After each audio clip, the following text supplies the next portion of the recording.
নমস্কার বন্ধুরা, বুলার হিসেল অ্যান্ড ব্লগসে আরও একটা নতুন পর্বে তোমাদের সামনে নিয়ে চলে এলাম। আজ আমরা লঞ্চে করে গঙ্গাবক্ষে পাড়ি দিয়ে যাব হুগলির চুঁচুড়াতে। আমি এর আগের ভিডিওতেই দেখিয়েছি যে চুঁচুড়া গিয়ে আমরা ইমামবাড়া গিয়েছিলাম।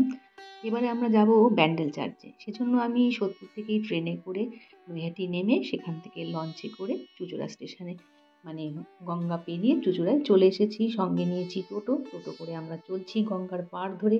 বিভিন্ন রকমের গঙ্গার এত সুন্দর সুন্দর ঘাটগুলো পেরিয়ে যাচ্ছি যে চোখ মন দুটোই একেবারে শান্ত হয়ে যাচ্ছে। আর এত সুন্দর সুন্দর ঘাটগুলো সাজানো যে সেটা না দেখলে ভাষায় প্রকাশ করা যাবে না। ঠিক এইভাবে চলতে চলতেই আমরা দূর থেকে দেখতে পেলাম এখানে হচ্ছে হুগলির সংশোধনাগার, যাকে বলে জেল। আমি কিন্তু কোনোদিন আগে জেল দেখিনি। এই জেলের সামনে যেতে যেতেই গাটা যেন কেমন একটা করছিল। বাইরে আত্মীয় স্বজনরা দাঁড়িয়ে আছে কয়েদিদের দেখার জন্য। ঠিক এইভাবেই আমরা পৌঁছে গেলাম আমাদের গন্তব্যস্থল ব্যান্ডেল চার্চে। ব্যান্ডেল চার্চ এটি একটি অন্যতম সমস্ত জায়গার মধ্যে অন্যতম চার্চ হলো এই ব্যান্ডেল চার্চ, যেখানে যীশু খ্রিস্টের, মায়ের, মাতা মেরির বিভিন্ন রকমের মূর্তি এখানে রয়েছে এবং সবচেয়ে পুরনো কিন্তু এই চার্চটি। এখানে ঢুকতে কোনো রকমের টিকিটের প্রয়োজন নেই। সকাল 8টা থেকে বিকেল 5টা পর্যন্ত এই চার্চটি খোলা থাকে। ঢুকতেই বাদিকেই পড়বে এইরকম বিশাল চার্চের প্রথম গেট। তারপরে আর ওই উঁচুতে দেখতে পাচ্ছ কত লোক। আমি তো ভাবছি ওখানে কি করে মানুষ উঠলো। তবে চলো সেটাও দেখাবো। ভেতরে যেতে যেতে বিশাল একটা চত্বর। এই চত্বরটার সামনে কিন্তু 25শে ডিসেম্বর এখানে সুন্দর করে সাজানো গোছানো হয়। আমরা মেন গেট দিয়ে ঢুকে পড়েছি। দেয়ালের দুধারেই রয়েছে এইরকমভাবে মূর্তি জিসাসের, দেখতেই পাচ্ছ। তারপরে রয়েছে যীশু খ্রিস্টের সমস্ত বাণী দেয়ালের গায়ে লেখা। এই ব্যান্ডেল চার্চটি কিন্তু পর্তুগিজরা এখানে এসেছিল ব্যবসা বাণিজ্য করার জন্য। সেই সময়তে এরা এখানে আসে। 1599 সালেই কিন্তু এই চার্চটি তৈরি হয়। প্রায় 311 একর জমির উপর এই চার্চটা তৈরি করা হয়েছে। এখানে যখন পর্তুগিজরা এসেছিল তার সাথে কিন্তু বিভিন্ন বিদেশি, যেমন ফ্রান্স, স্পেন, বিভিন্ন বিদেশিরা এখানে এসেছিল এই গঙ্গার পাড়ে বাণিজ্য করবার জন্য। তারপরে এই চার্চটির কিন্তু একটা ঐতিহাসিক কাহিনীও আছে। আর এতটাই সুন্দর, যেহেতু আমরা গিয়েছিলাম 12ই জানুয়ারি, খুবই ভিড় ছিল, ছুটির দিন ছিল, বিবেকানন্দের জন্মদিন যেহেতু।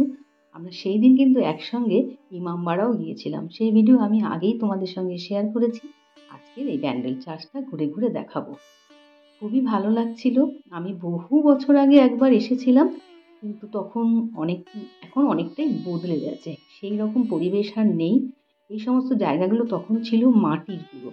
এখন তো বেশ সুন্দর বাঁধানো, খুবই ভালো লাগছে। আর প্রচুর ভিড়ও হয়েছিল। এই যে দেখো দূরে দেখতে পাচ্ছ একটা মিউজিয়াম মতো এখানে রয়েছে। তবে আমার এই বাণীগুলো কিন্তু ভীষণই ভালো লেগেছে, তাই আমি বারেই বাণীগুলোর কাছে যাচ্ছিলাম আর টুকটুক করে ভিডিওগুলো করছিলাম।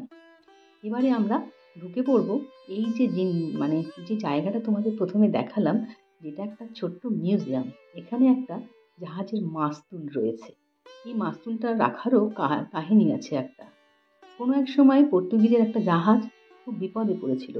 সেই সময় নাকি মাতা মেরি তাকে সাহায্য করেছিল এবং সেই জাহাজের যিনি নাবিক ছিলেন তিনি কিন্তু এই মাস্তুলটা এখানে দানই করে গেছিলেন, এক কথায় বলা চলে। সেই থেকেই মাস্তুলটা এখানে মিউজিয়ামের আকারে রয়েছে। যদিও এই ব্যান্ডেল চার্চ কিন্তু এখন পরিচিত বেশি কমন এই নামেই। এর আসল নাম কিন্তু হলো ব্যাসিলিকা অব দ্য হোলি রোজারি। এই নামেই কিন্তু আগে সবাই জানতো, কিন্তু পরবর্তীকালে সেটা ব্যান্ডেল চার্চে পরিণত হয়। এই যে দেখতে পাচ্ছ জাহাজের মাস্তুল কিভাবে থাকে, সেটাই কিন্তু এখানে কাচের মধ্যে রাখা আছে। তারপরেই বাইরে বেরিয়ে চলে এলাম। বেশ কয়েকটা পার্টে কিন্তু এই চার্চটা গঠন করা হয়েছে। তারপরেই চলে গেলাম আমরা একদম মূল চার্চের ভেতরে। এখানে অনেক জায়গাতেই ভিডিও করা একেবারেই বারণ। প্রার্থনা ঘরে তো ফোন হাতেই রাখা যাবে না। আমরা এই জায়গাটাও খুব ভয়ে ভয়ে ঢুকেছি। সব জায়গায় লেখা আছে ঢোকার চার্চে প্রার্থনা করার টাইমগুলোও লেখা রয়েছে। খালি দেখছি যে কোথাও ভিডিও না করতে দেওয়ার কথা লেখা আছে কিনা।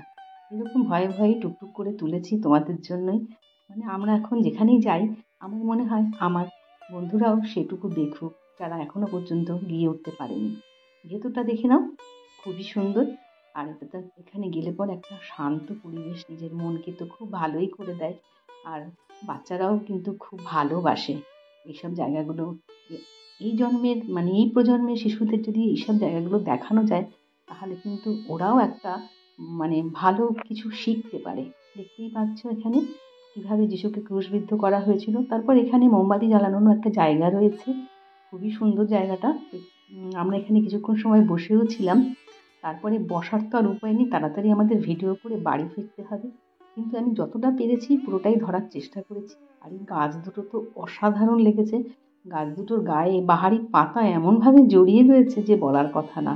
আর ওই যে দূরে একেবারে প্রথম কথা হচ্ছে এই যে জলাশয়টা, এখানে মানুষ মানত পূরণ করে বিভিন্ন অর্থের বিনিময়ে। মানে যার যেমন সামর্থ্য কয়েন ফেলে এই জলের মধ্যে ফেলা হয়, আর তাহলেই নাকি মনোবাঞ্ছা পূর্ণ হয়ে যায়।